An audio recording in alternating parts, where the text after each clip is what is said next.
Welcome back to They Reminisce Over You. I'm Miguel. And I'm Christina. And today we're going to finally talk about my favorite male group of all time. We've been talking about doing Jodeci since our second episode, so that's almost 2 years now. So I don't know why it took us so long, but we're here I don't now. know. And we talked about them a lot throughout these 2 years. Yes, but today is the official Jodeci episode. Yes, finally. Let's do it. Let's get into it. So let's start from the beginning with Little Cedric and the Haley Singers. Yeah. I don't know if you listen to any of their music. I did not, because, I don't listen to gospel. Me neither, but it's a treat. Is it? It is. It's very entertaining. So I'd never heard of them until, just finding out about Jodeci stuff. But apparently they had like 3 albums. And I guess they were at least well known in the gospel circles. I'm going to get off topic for a little bit already. All right. Right away. I saw a podcast with Woody from Drew Hill. And he was saying how his mom was a huge Little Cedric fan. And so he had brought Casey over to the house one day or something, and his mom was just going crazy, like, "Oh, it's Little Ceddy." That is hilarious. So I was like, okay. I only know them by name. Yeah, I've never heard any of the music either until today, but I had to see what Little Cedric sounded like, so I pulled some of it up, and like I said, it's very entertaining. So it seems as if Little Cedric and the Haley Singers had fans. I'm not sure if the Don the Great delegation had fans. Apparently they had a hit too. Okay. I looked that up and they had a little minor hit, but I don't think that Dalvin and Donald Jr., who we now know as Devontae, I don't think they were actually in the group. I think they just toured with them. They were backing musicians.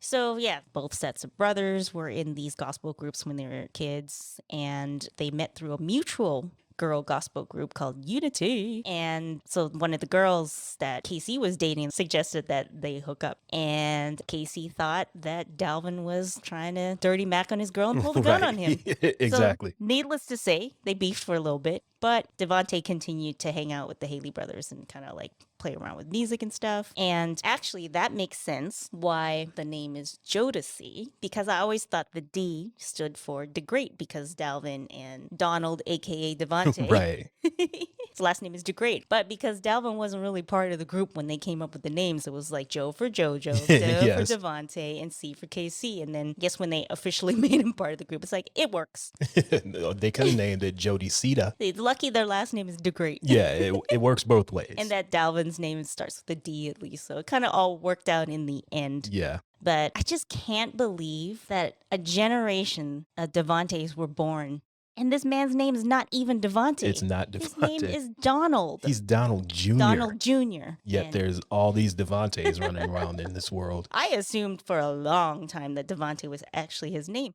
Who wouldn't think it was not his name? I don't even know how I found out, but one day I was like, Donald? What do you mean your name's Donald? So I've watched a whole bunch of interviews, so I've heard them tell this story at least 6 times. So basically, if you don't already know, they got their start after they worked out their beefs and stuff. They technically didn't even work it out when they decided to drive up to New York, but the infamous story is they were just in North Carolina, we need to go to New York and find a record deal. $300, drove to New York, looked up Uptown MCA in the Yellow Pages because there was a bunch of artists on that label that they liked. The Yellow Pages. Got lost because they'd never been to New York for 12 hours or something. And finally, didn't they get there at the end of the day or something? Yeah, they got there when it was closed. And they were just like, we're here to see somebody. And they're like, who? And they're like, I don't know. Whoever can Your A&R. listen to our music. They probably didn't even know what A&R meant at the time. But the story goes that whoever the A&R at the time finally listened to their demo and didn't like it. But then Heavy D happened to overhear it and convinced Andre Harrell to hear them sing live. And then, long story short, they got signed. I saw Dalvin saying that the guy who was listening to it actually fell asleep. Yes.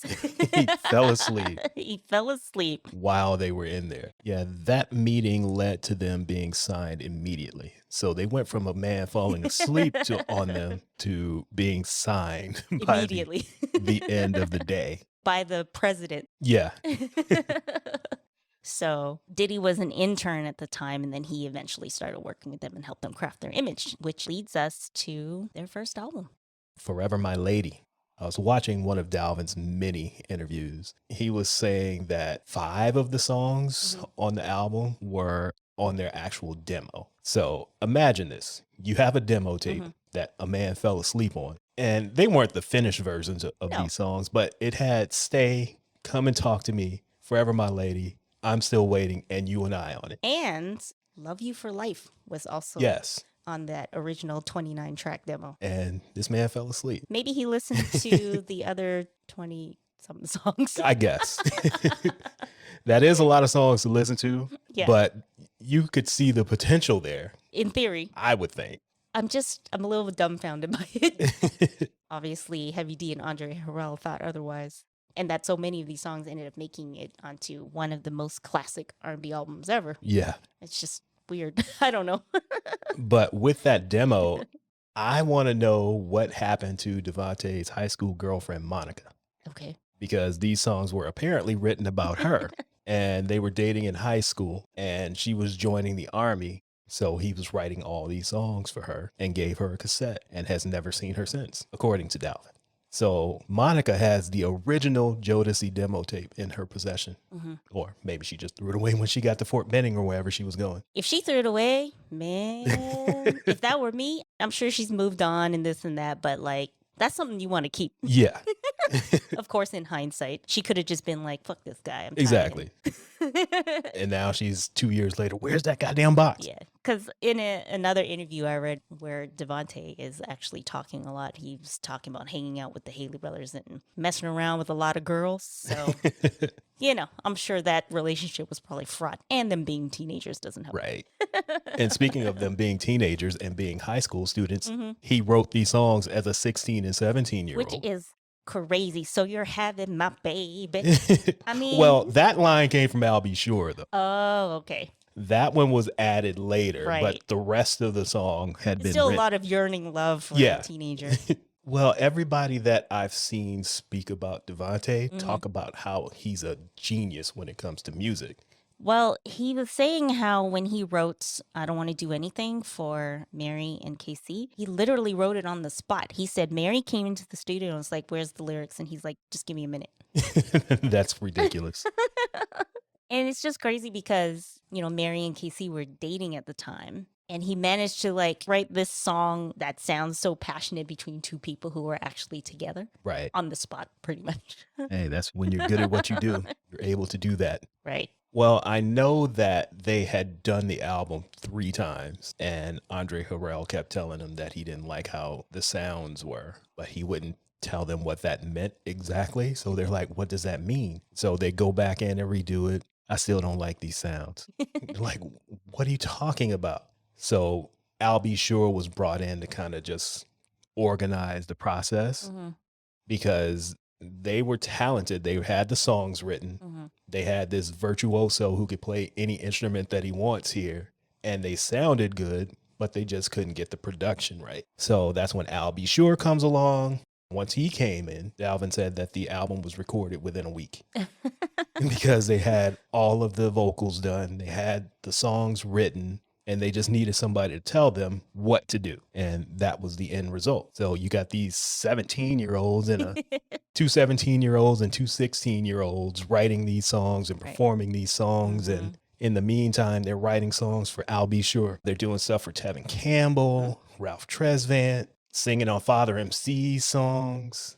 Yeah, I just think it's funny they were around all of this stuff Mhm. way before their album even came out. Going back and listening to Tevin's first album, you can hear them all over it. I'm going to have to listen to it again. Yeah, they're on Alone With You, Just Ask Me To, and Goodbye. Like Goodbye, you can really hear them. Okay. The other two, you can barely hear them, but Goodbye, they're really prominent. Well, just going back to the idea of them being teenagers when they came up with this, the first 5 songs on this album is perfection. It's true. Like, how? Do you remember yourself when you were 16? Yeah. I was listening to this. True. Basically.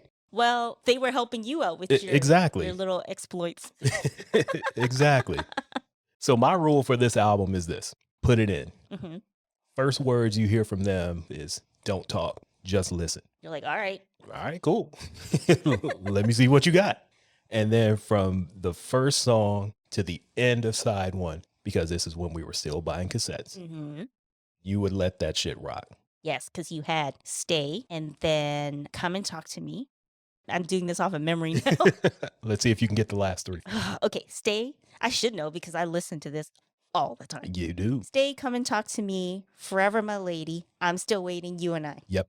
That is it. Why did I act like I didn't know? You would rock those first five, flip your cassette over. Mm-hmm.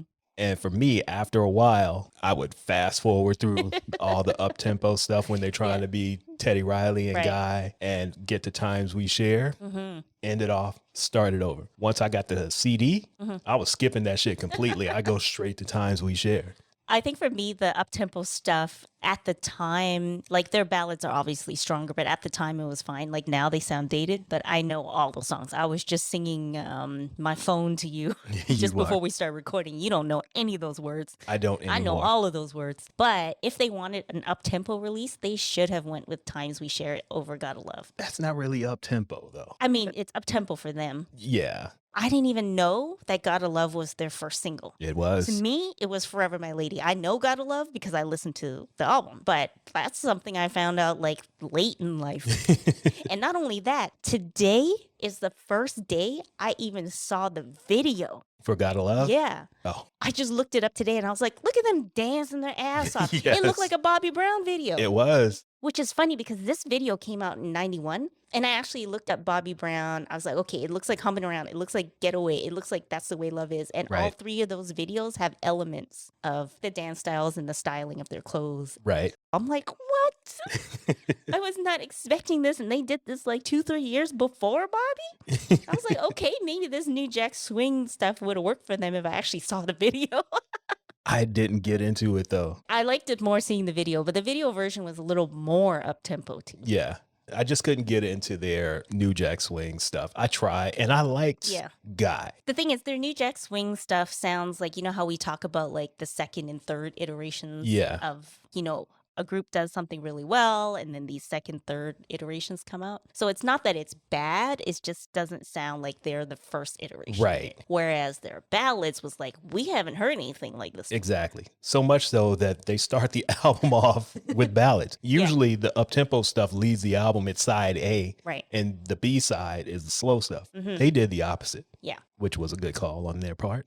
Do you think they meant to do that? I don't know. Well, I know that Gotta Love was kind of a battle in terms of it being the first release, but I don't know if it was like the record company hated it or they hated it and didn't want to release it. I can't remember which one it was, but I know that it didn't do well and it was sort of like, uh-oh, now what? And then Forever My Lady came out and from then on it was like, all right, we good. Yeah. And the irony of them doing this New Jack Swing stuff and it didn't really hit. I watched a video of Teddy Riley talking to Jamie Foxx recently. And he was just saying that with them being on Uptown, he's hearing the stuff that they're doing. And he's like, you know what? I think it might be time for us to quit. The originator of New Jack Swing was like, he's like, what they're doing, I want to do that, is something that we can't compete with. It's kind of like when Al B. Sure heard Bobby Brown's album before it came out, and he's like, you know what? I might need to step back and start getting into this production. Oh, man.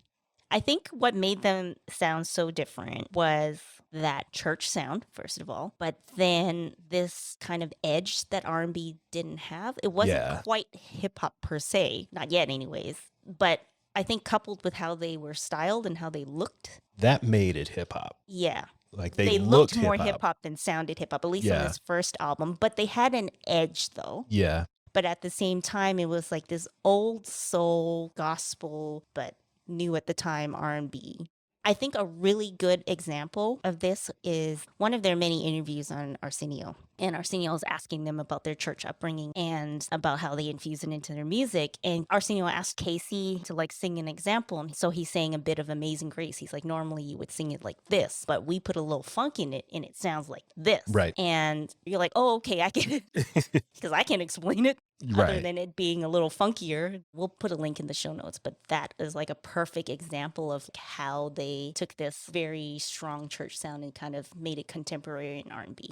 Naima, a music journalist, mentioned that You and I is basically this commission song. No, it's I'm Still Waiting. Oh, I'm still waiting. Yes, yes, yes. Because in the commission song, they literally say, "My arms are open wide. I won't cry no more." And Casey says that a couple times in I'm Still Waiting. And now when I listen to that part, now that I've heard this commission song, I can't unhear it. You can't. Not only is the exact same words, it's the same melody. Yeah, the entire My song. arms are open wide. Like before you get to that point, the entire I'm Still Waiting is basically that song. But once that kicks in, it kind of clicks. Because it was a few years before I made that connection. As we were saying earlier, I'm not really a church going dude, but my cousins are. So I knew the commission song. And then when Jodeci came out, something was really familiar about it. And it was years later before I made that connection. It was like, that's the line that they were singing. My arms are open wide. And I don't have to cry no more. Yeah. That's where I knew that from. Going to church when I was like 12. Well, I actually tried to look it up on who sampled, and there's no record of it. That's because it's an interpolation. Oh, okay. But, you see a list of all the songs that have sampled the artist that you're Right. looking for. And I was like, Sierra, Promise? I love that song. What song did she sample? So I looked at it, and she sampled one line from My Heart Belongs to You. She just says, "There's nothing I won't do but spend my life with you." But they only said there's nothing I won't do. But after hearing the samples back to back, I'm like, oh my God, how did I miss that all this time? And that's one of my favorite Sierra songs. It And that's happens. probably why, because I'm like, she's basically singing a Jodeci song. Yeah. Because that's the only line that's clearly sampled, but the melodies are very similar throughout the song. Right. So, final thoughts on Forever My Lady? The final thoughts for me is it was game changing. Right. Because it wasn't anything that we had heard before in terms of R&B. Yeah, I think for me, I was too young to realize that it was game changing. I just liked it. That's fair. But I see it now. Yeah. It's really apparent when you go back and look at it. Even though there were some things that kind of had those elements like New Edition, Bobby Brown, it wasn't this. It's hard to explain. Like, the only way I could explain it is just there was something a little edgier about it. That's a good place for us to take a break. So we'll be back really quickly. Hi, kids. Do you like fun? Yeah. And bookmarking a bunch of articles you'll probably never read? We're starting a monthly newsletter called Liner Notes. We'll be sharing what we're watching, what we're listening to, throwback YouTube videos, updates on our upcoming projects, random shit you may have missed on the internet, stuff like that. The link is in the show notes, or you can go to troypodcast.com/newsletter. Do it. Now, It's good for you. it'll make your teeth whiter. And back to the show. And we're back. Let's talk about the second album. All right, The Diary of a Mad Band. Yes. You know what? It just hit me right now. I'm just thinking about Devante saying that he's always thought of them as like a black rock band.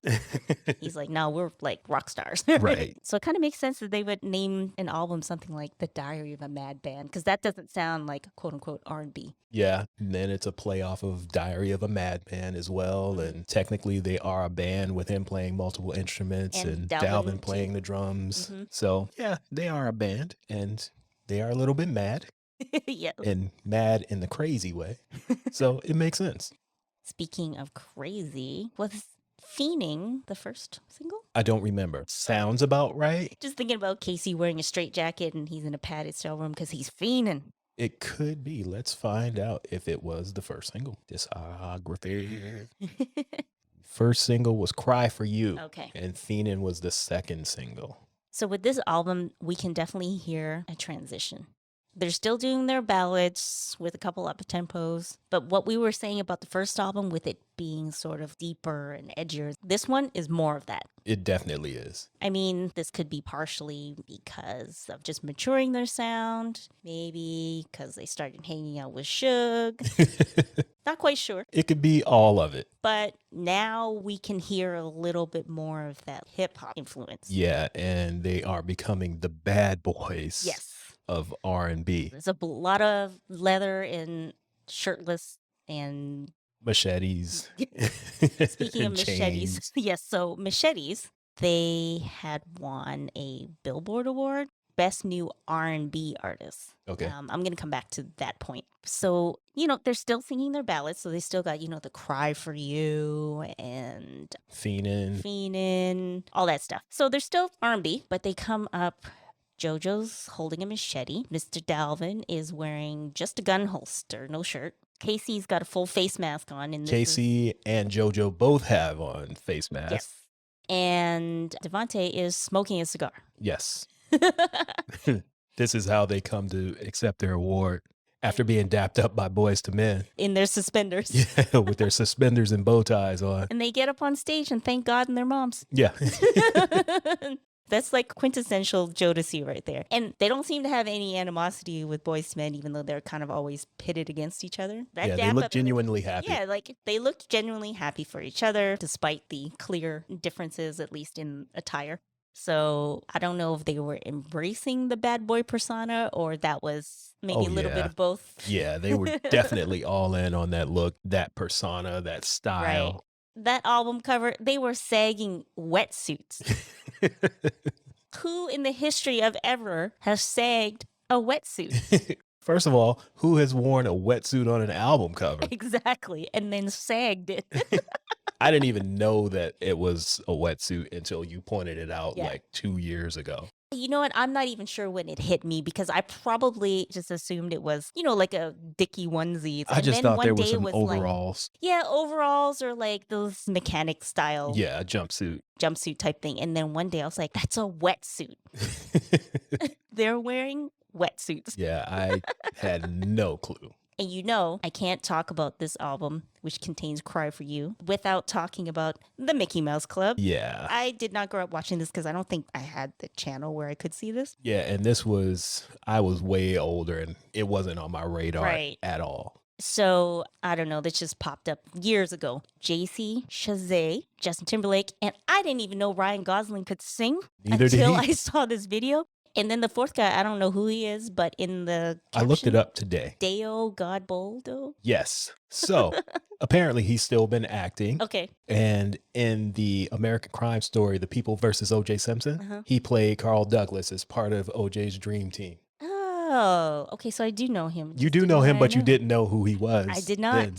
So, I had to do my annual rewatch of this because it is hilarious. First of all, like I said, I never knew Ryan Gosling could even sing. So that was just threw me off. But Justin Timberlake and JC, they're in sync. That wasn't as shocking. It was funny just because they're like 14, 15 at the time. But Ryan coming out with I don't know. High-pitched voice.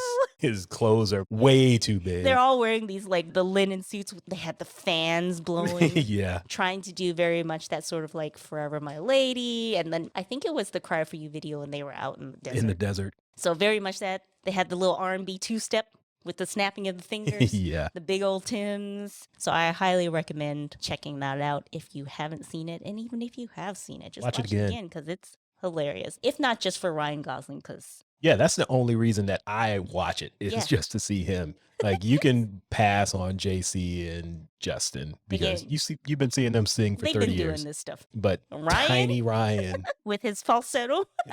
Is it a falsetto or his voice just had That's just who he was. He sounded like that. Yeah. And this album is another one of those that unknowingly introduced us to Missy and Timbaland. Yeah. Where, we've talked about this many times where we realize that there's all these people that we know and love now, but we didn't know them then. Exactly. And this is one of them. Yeah, so you can just hear them on a couple of the songs. Yeah, Timberland's on 1 and Missy's on 2. And this is both of their first appearance on any album. Okay, so this was the official introduction before the Yeah, this is a couple years before that. This is still the basement era. Right. So I noticed that they're good for one up-tempo song per album. In Forever My Lady, Times We Share. That's a pretty good one. Like I said, I'll rock with the other ones, but I think that's just more nostalgia's sake. And then this one, Let's Go Through the Motions. I actually like that one. But that one wasn't actually on the original album. It wasn't? No, it was on the Who's the Man soundtrack. Because I remember seeing the video. Yeah, that was on a soundtrack originally. And the movie sucked. I can't remember if I've seen it or It was Dr. Dre and Ed Lover and a bunch of other rappers. I remember what the movie was, but I don't remember if I've actually seen it. I unfortunately have seen it. I paid money to see it. And I think movies at the time were probably $5. I want my $5 back. Well, it's a little too late for that. Is it? It is. I don't think so.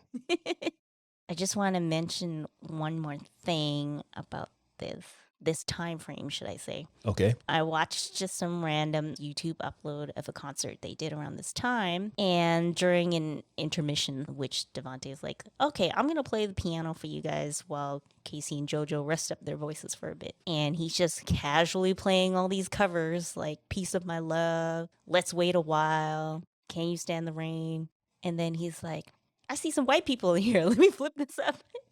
And he just starts playing Right Here Waiting by Richard Marx. And then everyone's singing. He's like, oh, okay, you all know this song. Not just the white people. But it was just hilarious how he's like, okay, let me just play something for them. Right. Y'all don't know this. And it backfired. Everyone just starts singing anyways. Yeah, he didn't see that coming. No. But also you could tell he's really in his element in these live performances when he's on the piano. Yeah. That's like his happy place. Because every time you see him in an interview, he does not look comfortable. He's got a hoodie pulled up half the time. Looking at the floor. He don't say nothing. Yeah. But on stage, that's where he shines. All right. So any last thoughts on Diary of a Mad Band? No, not really. Because this was kind of a transitional album for me. It's not that I don't like it, but I like the first and the third better. I see what you're saying. And I totally understand why you would like the third better. So let's get right into that. All right, let's do it. The show, the after party, the hotel. So now we really see that Death Row influence because it's G-Funk all over this. And to me, if people have listened to NWA, mm-hmm. and they have listened to Jodeci, this is going to make sense. It's kind of like the NWA Niggas for Life album, where the content is, oh, you like this crazy shit we did over here? Let's take it up a notch. Like we were on 10, we're going to 11 now. Mm-hmm. And that's kind of how this album is. Yeah. Like the content, they're just trying to be shocking on purpose, it seems. But the production is so damn good. Mm-hmm. that you don't even pay attention to it because all these skits are basically about them pulling chicks from the crowd and taking them back to the hotel and doing all that stuff. Yeah, it's a lot of that going on, which at the time I didn't even think about because I was their age. Mm-hmm. But looking back at it now, it's like, you know what? No, y'all went a little too far with that. But like I said, just like the NWA album, the production is so amazing and the vocals are so great that you just look past all that. Yeah. Like I can listen to it and say, yeah, they shouldn't have said that, but this shit is jamming. Well, the thing is, I know all the skits because this was back in the day where even though I could skip on a CD, you just kind of let it play. Right. But now I'm just like, I don't need to listen to this. I don't need to listen to some girl banging on the door. Yeah. Yelling at Casey to let her in. Yeah. So between that and the lyrical content, it's very similar to Niggas for Life, in my opinion. Well, the very first track, which is just basically an intro, is like this fake news report talking about the group Jodeci is missing. And then you go into the second track, the first official song, Bring on the Funk. It's Jodeci doing G-Funk. Yeah, this entire album was in my car forever. And this is why I was saying I completely understand why you like this better than the second album. Because literally when I was re-listening to it today, I was like, oh yeah, this is Miguel driving in his car all day. That's exactly what it was. I was all in on this. I never really even thought of it like that, like in terms of having this Suge/Death Row influence until you were putting the outline together for this. And listening to the album, I'm like, oh, this is G-Funk. Yeah. And I don't know why it never hit me like that. No, as Missy was singing on Bring on the Funk, it's Jodeci Funk. Yes, it's Jodeci Funk. That's what it is. Got to get it into you. Yeah. I just listened to it and never really made that actual connection. And then as I'm listening to the rest, I'm like, no, this is the entire album, not just this song. Yeah, it was that. They were on the Murder Was the Case soundtrack. Mm-hmm. They're writing and producing songs for Tupac. Death Row artists. So they were heavy in there because Suge became their manager and he was trying to steal Mary, Run DMC, and Jodeci and trying to bring them to Death Row, but didn't quite work out, although he was able to quote unquote renegotiate their contracts with Uptown and get them a little more money than they were making. Mm. He didn't actually get them officially on death row, but they were definitely affiliated. Right, for sure. It's all over the album, and I don't know, just never pieced it Devontae's got together a song like that. called Gin and Juice. He does. So that one, when I was rewatching that video, I was like, yeah. And ironically, they were being influenced personally and musically by Death Row, but everything else in music was being influenced by them. Right. In terms of the way people were dressing, the type of music they were doing. It was all Jodeci. Even the older acts, like you see Gerald Levert running around with a leather suit and boots on. So you know they had a hold on the culture. Well, as I was saying in that interview I just saw today, Woody himself said he basically started Dru Hill because he wanted to be the fifth member of Jodeci so bad.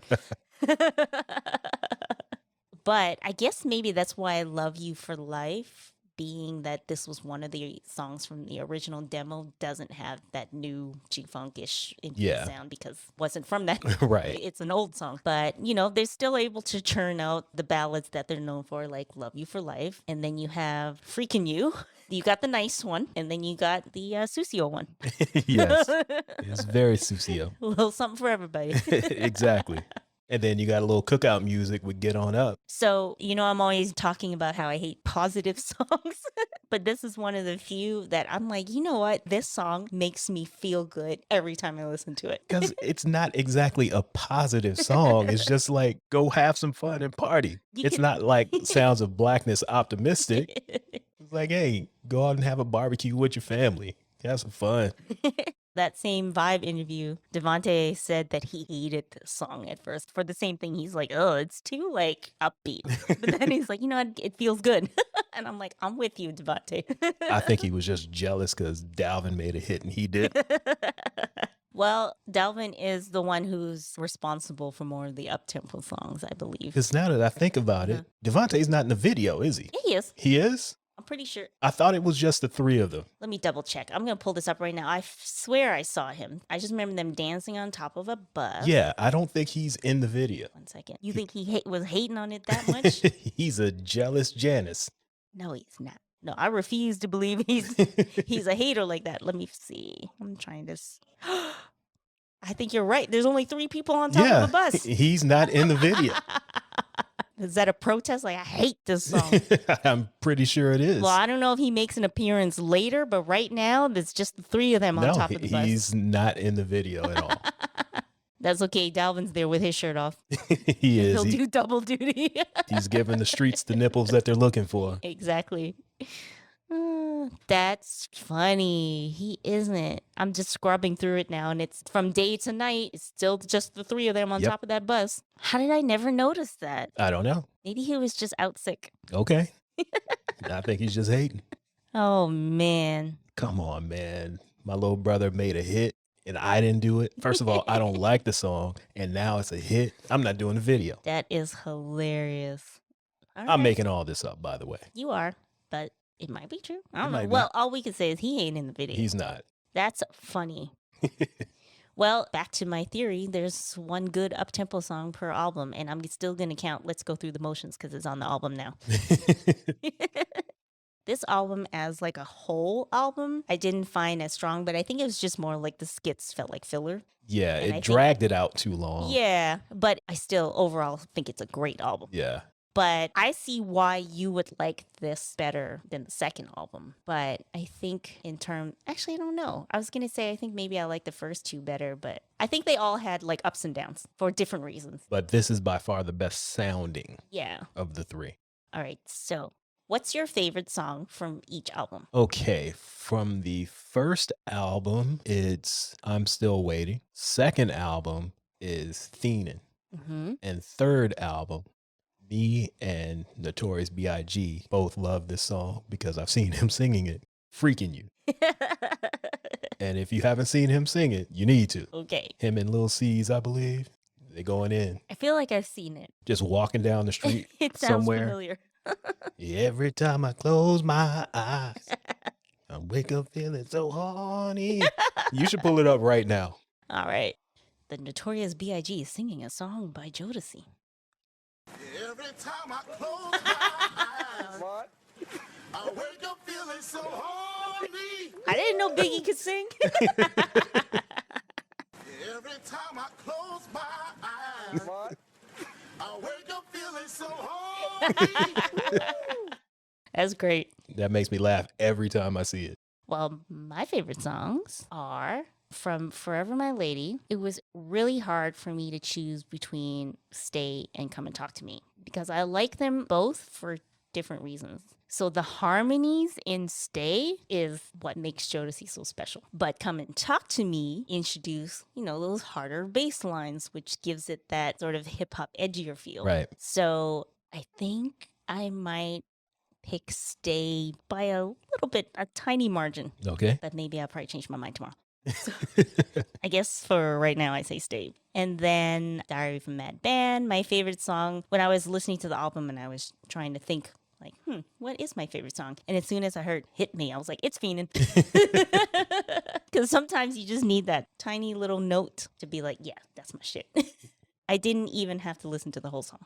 And then on the show, the after party, the hotel, kind of the same thing as Stay versus Come and Talk to Me.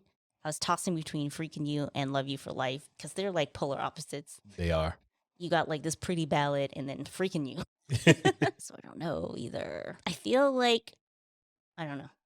Freaking You. All right. Yeah, sure.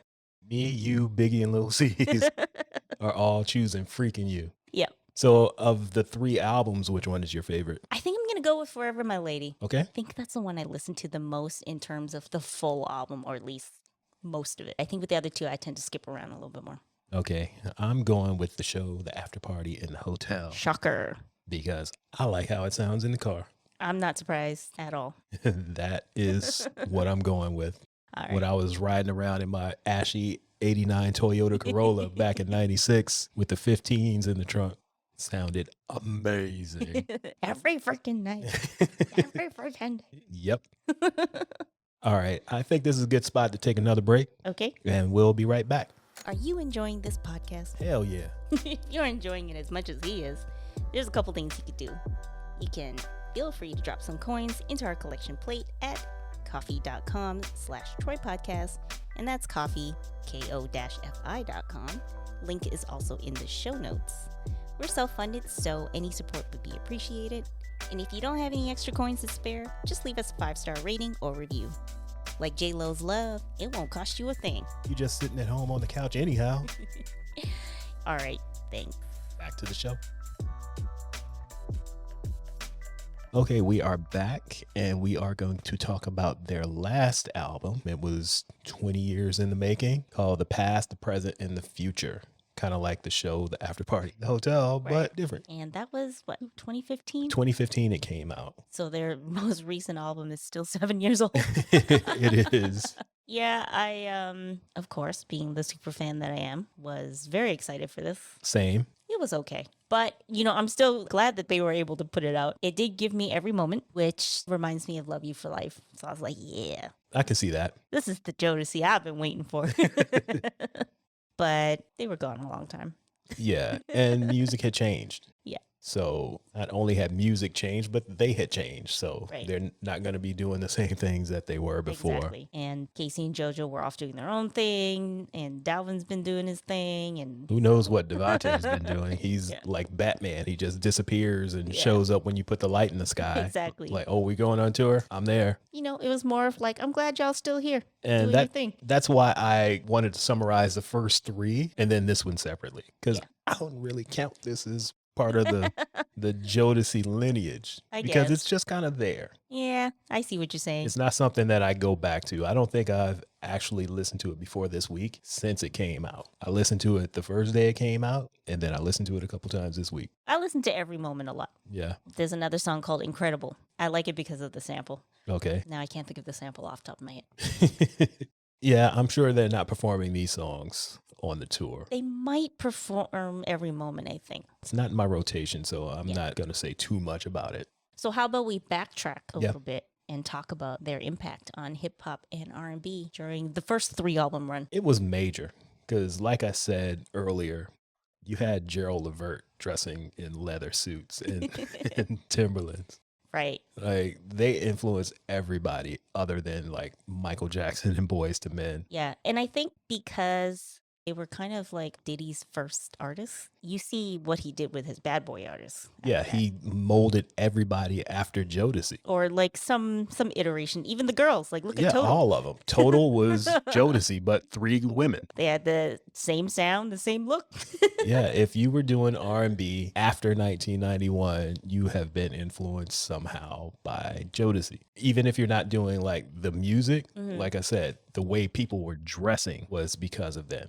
Yeah, it was hip hop influenced, but you got people wearing leather suits. Right. And tattoos and Yeah. just things that you didn't normally like. R&B was supposed to be softer Yeah. than rap. And like I said, even with the women, you had women who were making music that sounded like Jodeci. So they influenced everybody. And if people say that they didn't, they're lying. Well, I've said this before, and I mean, even Devante said this himself. So in that Vibe article I keep referencing, the interviewer had asked him what he thinks about all these other male groups that have popped up. And he said, Silk, Shy, UNV, Devante chuckles. Put that in there that I laughed. They're just jokes. There are only 2 powers, us and Boys to Men. Anybody that comes after us has to be classified as like one or the other. He's not wrong. I mean, we've said there's a few outliers like Mint Condition. Yeah, because they weren't doing that type of Like music. they came out either just before or like just at the same time. So they couldn't have been influenced by something that hadn't come out yet. And they were a full band instead of Yeah. Diary of a Mad Band. Right. So there's a couple outliers, but I mean, I've always said this, and now that I've seen that Devante has said it, I stand even more behind that statement. You can add anybody who was out in the 90s and early 2000s. Tyrese, Aaliyah, Genuine, Keith Sweat, Usher, the nigga who shall not be named. Anybody who was running around wearing black hoodies, boots, leather, they got it from Jodeci. So remember when I wanted to specifically say that they won the R&B Artists Billboard Music Awards? And the reason for that is I was actually really shocked. So the Hot 100, which is the ones that is like just for the singles, they have 0 number 1 hits and 1 top 10 hit. Can you guess? Cry for You. Lately, That's right. right? That is right, because I mentioned that when we did the covers. I forgot that was their only quote unquote hit record. Right. As much as they felt very not pop, not mainstream, they were very well known at the same time. They were. So I was actually really shocked that their Billboard Hot 100 looks like this. And I'm just talking about singles as usual. But once you go to the R&B charts, they have 13 songs. 10 of them were top 10 hits and 5 of them were number 1 hits. But I was actually just really surprised about that. I'm not. Only because the quote unquote commercial success was for Casey and JoJo. When they broke off and started doing their own thing as a duo, what I like to call gluten-free Jodeci, is when they started making the quote unquote hits. Right. Because as we've mentioned before, it kind of lined up with just Black culture in general becoming more popular. Right. So they're getting movie soundtrack placements, they're doing covers. So they were in the right place at the right time, and they're still riding the Jodeci wave as well. Yeah. And I guess a lot of Jodeci fans have also grown up now too and are ready for the wedding friendly Jodeci version, which is Casey and JoJo. Right. Because it's not like all of a sudden they went pop or something. Like they still had the sounds that we've talked about, but A lot of it was really pop heavy though. yes, much more polished, more suits. Now you're wearing actual suits and Yeah. not leather suits. If you're on the Save the Last Dance soundtrack, What song was on the Save the Last Dance? crazy. Oh, I didn't like that one. So that's why they're being known in these other spaces Right. as well. Now they could go on Oprah. Yeah, they can go on Oprah now. Instead of going back to Arsenio every time an album comes out. Exactly. I did like their first album because I do really like when they do sort of the old R&B sound, like they did the LTD cover for Love Ballad. Yeah. I really like that. But I didn't listen to much of the stuff after that. I only really know the first 2. Mm-hmm. And again, it's just because of the singles being so big Yeah. and always being on MTV and BET. For 3 days now, I've had, what's the song? Last Night's Letter stuck in my head. I guess maybe to me, Jodeci has always been so big, but at the same time, it's almost one of those like known unknowns Right. where it's not like they were a niche group, but at the same time, if you don't know them, you don't know them. I don't know how to describe it. Well, just like I was saying, Mhm. they broke up just as things started to blow True. up. So Casey and JoJo rode that wave, Right. whereas Jodeci kind of gets forgotten about. That's true. Even though they helped everybody who did blow up after that was Yeah. influenced by them, they missed out on it. Drew Hill got what Jodeci was supposed to I get. was just about to say, which is probably why when we saw the question posed on Twitter about Drew Hill would wash Jodeci, and I was so affronted by that because I'm like, how you gonna wash like the group that made you? Like, Yeah. how is that possible? But then I remember just reading all these comments with my jaw open, like, y'all really just love Drew Hill over Jodeci this much? Because that's what people were getting exposed to. And I was like, but Drew Hill is Jodeci light. They are, but when you're on TRL and Casey and JoJo is on TRL and not Dalvin and Devontae, Yeah. that makes a difference. There's a reason that Casey and JoJo are on the Save the Last Dance Right. soundtrack. I just chalked it up to me being old. Well, it's that too. You trying to get me back from last time? Yep. Hush. Okay, so I think this is a good place to kind of put a bow on this, stick a pin in it. What are your thoughts on Jodeci's place in history, on their legacy? What does that mean to you?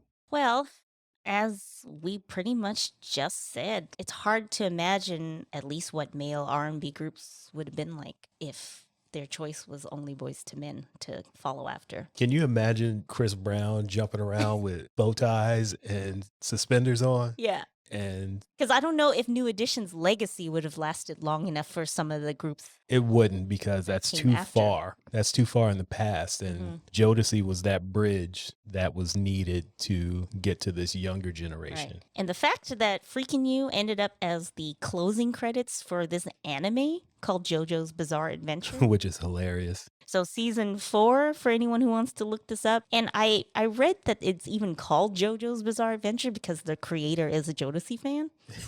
Yeah, I read something similar. And the reason that the song was used is, one, that, like you said, the creator is a fan. 2, Freaking You and this anime both started in 1995.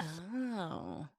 And for every season, they use a song from that era that the Okay. seasons are about. Okay. So there's one that I believe the Bangles is the closing theme song. But for this season, it was Freaking You. Because I remember I was watching the video and I'm seeing all these comments about anime and stuff. I'm like, what? And me and my fellow old heads are like, I don't know what these kids are talking about. And I saw someone say, thanks to JoJo, a Gen Z 13-year-old has experienced actually good music. That's amazing. So I'm going to say if you have 13-year-olds from Gen Z who may or may not even listen to this type of music, hear this song in an anime that has nothing to do with Jodeci type things and be like, I love this song. That says something. It does.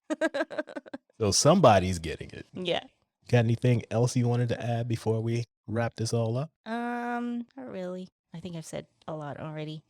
You have. If it isn't clear, they're my favorite male R&B group. They certainly are. I will have them number 2 on the list behind New Edition. New Edition. All right, because you're old. No, just for there was more of them and they danced. They They danced sang. in the Gotta Love video. Yeah, They were but dancing their hearts out. They shut that dancing down real quick.